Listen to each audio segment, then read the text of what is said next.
আমি এত কিছু বুঝি না, আমার টাকা লাগবে মানে এক্ষুনি টাকা লাগবে। দেখ বাবা, আমি এত টাকা কই পাবো? তুমি কই পাবা সেটা দেখার টাইম নাই আমার কাছে। লাগলে এই জায়গা বন্ধ রেখে বলেও টাকা আমাকে এনে দাও। তুই কি আমারে বাঁচতে দিবি না? আরে আজব তো, আমি তোমাকে মরতে বলতেছি নাকি? তুই বলার বাকি রাখছিস কই? তোর জন্য আমার বাড়ি গাড়ি জায়গা জমি যা ছিল সবটুকুই বিক্রি করতে হয়েছে। শেষে এই জায়গাটুকু আছে, এই জায়গাটুকুতে আমার বন্ধক রাখতে বলতেছিস। তুই সোজাসুজি না বললেও ঘুরিয়ে পেঁচে তো ঠিকই আমার মরতে বলতেছিস। আরে দূর মাল, তোর এই পেঁচার বাদ দে তো। তোর এই এক কথা বারবার শুনতে আমার ভালো লাগে না। আমি কইছি আমার টাকা লাগবে, কই পাবি আমি জানি না।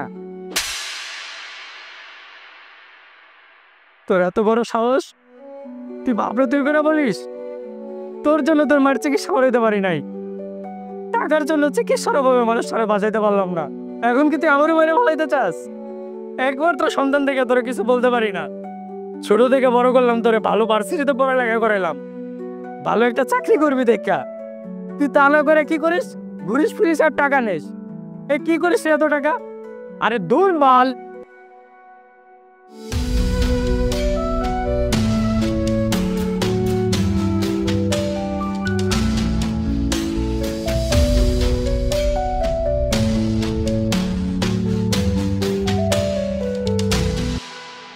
খান কইছি না আজকে আমার টাকা লাগবো। তুমি আমাকে কেন এমনি মারতেছো? আমি টাকা পাবো কই? টাকা কই পাবি মানে? টাকা কোন জায়গা থেকে নিয়ে আসবি সেটা দেখার সময় নাই। টাকা লাগবে মানে লাগবেই। দেখো, তুমি আমার বিয়ের যত গহনা ছিল সব বিক্রি করছো, বাড়ির জিনিসপত্রগুলোও বিক্রি করছো, শুধু বিছানা আর হাড়ি পাতিল ছাড়া ঘরটাতে আর কিছুই নেই। আমার বাড়ির লোকেরা যদি জানতে পারে তাহলে কি হবে বুঝতেছো?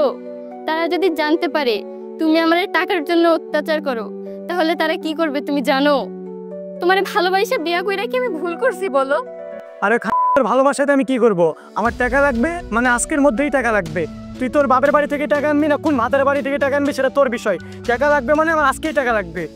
দেখো, তোমার হাত পা ধরি, তুমি এমন কইরো না। দয়া করে একটু ঠান্ডা হও। আজকে এটা লাগবে কালকে ওটা লাগবে বলে বাবার বাড়ি থেকে 2 দিন পর পর টাকা চাই। তারা যদি হুট করে আমার বাসায় আসে আর যদি এসে দেখে বাড়িতে কিছুই নেই, তাইলে তো আমাকে মেরেই ফেলবে। তোকে মারে ফেলে আমার কি? আমার টাকা লাগবে মানে আজকেই টাকা লাগবে, এটা তুই বুঝতেছিস না? আচ্ছা ঠিক আছে, আমি ব্যবস্থা করার চেষ্টা করতেছি, তাও তুমি শান্ত হও। আর দেখো, তোমার এই টাকার জন্য একদিন তুমি আমাকে এই দুনিয়া থেকে হারাবা, কথাটা মাথায় রাখো।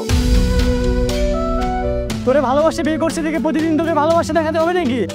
দুর্বল।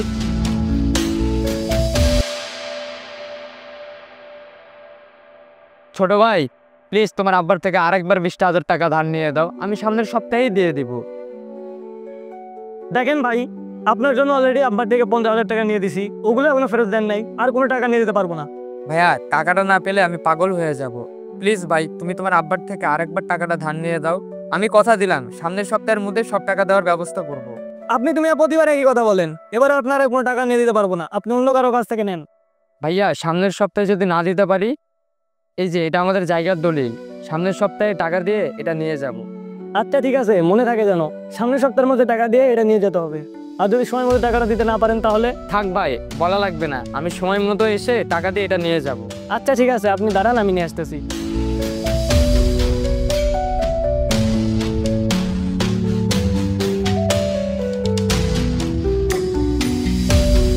আপু, আমার যেমনি হোক 10,000 টাকা ব্যবস্থা করে দে। দেখ বোন, তোর ভাই এখনো বেতন পায়নি, তার মধ্যে সংসারের এত খরচ, তোকে এখন কিভাবে টাকা দেই?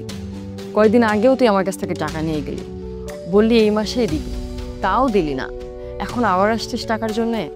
আপু, আমার মাথায় আছে, আমি তোকে সামনের মাসেই দিয়ে দিব, কিন্তু তুই যদি এখন আমাকে টাকাটা না দিস তাহলে আমার সংসারটা আর টিকবে না, বিশ্বাস কর। কিন্তু এই মুহূর্তে এতগুলো টাকা আমি কই পাবো? সামনে তোর ভাগনার স্কুলে অনেকগুলো টাকা লাগবে। আপু, তুই এক কাজ কর, মা আমার এই চুড়ি 2টা দেওয়া করছিল, সে যদি মারা যায়, আমার যদি কোনো মেয়ে সন্তান হয়, তাহলে তাকে এই চুড়ি দিয়ে বলতে যে এটা তার নানি দিয়েছিল। তুই এই চুড়ি 2টা রাখ, রেখে আমাকে টাকা দে। আমি যদি সময় মতো টাকা না দিতে পারি তাহলে তুই চুড়ি 2টো বিক্রি করে দিস। কিন্তু কোনো কিন্তু না, তুই আর কথা বাড়াস না, আমার সন্তান হইতে হইতে আমি এরকম অনেক চুড়ি কিনতে পারবো। আচ্ছা ঠিক আছে, তুই বস, আমি দেখতেছি।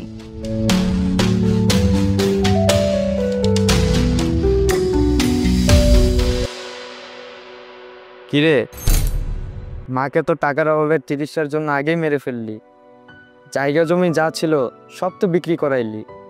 তোর বউটা তোরে কত ভালোবাসতো, তোর কত অত্যাচার সহ্য করছিল, শুধু তোর জন্য তোর বউটা সুসাইড করলো, শুধু তোর জন্য। কি করে নাই তোর জন্য বল?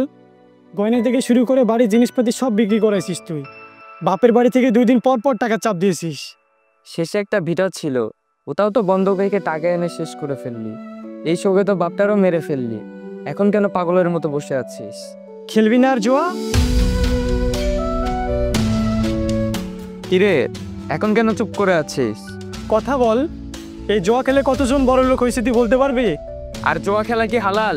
ইসলামে জুয়া কঠোরভাবে নিষিদ্ধ করা হয়েছে। কুরআন হাদিসে একে স্পষ্টভাবে পাপ ও শয়তানের কাজ বলা হয়েছে। জুয়া মানুষকে অপরের সম্পদ অন্যায়ভাবে নেওয়ার পথ দেখায়, পরিশ্রম ছাড়া লাভ করার লোভ সৃষ্টি করে। মানুষকে আল্লাহর উপর ভরসা না করে ভাগ্যের উপর নির্ভর করতে শেখায়। পরিবারের বিচ্ছেদ ও দারিদ্রতা সৃষ্টি করে। মনের শান্তি কেড়ে নেয়, কারণ লাভের লোভ, ক্ষতির ভয়, এ দুটোই হৃদয়ের শান্তি নষ্ট করে।